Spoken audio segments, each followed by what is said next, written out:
Avec 53,9 millions de journées de ski pour l'hiver 2021-2022, la France se classe deuxième au niveau mondial, derrière les États-Unis, mais devant l'Autriche.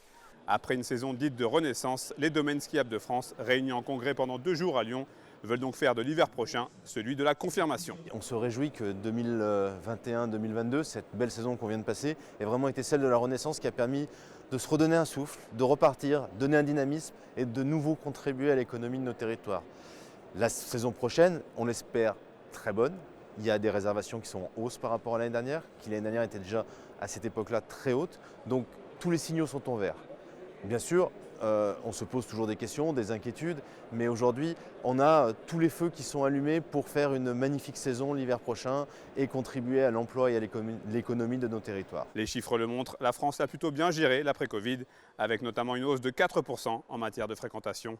Et pourtant, une fois encore, à l'aube d'une nouvelle saison, les défis sont bien nombreux.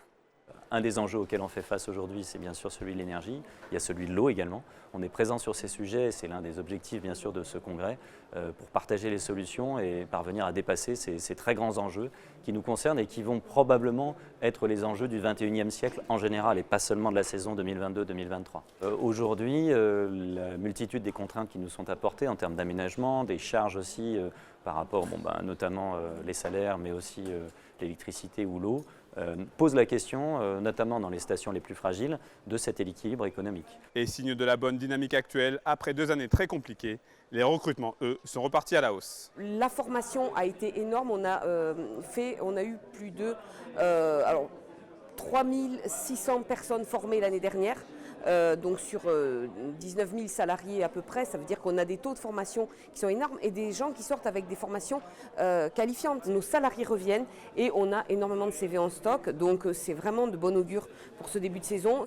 Et pour aller un peu à contre-courant des idées reçues, les professionnels de la montagne tiennent à souligner que si on se réfère aux statistiques nationales, l'hiver dernier, ce sont près de 25% des Français qui ont skié au moins une journée dans une station de l'Hexagone.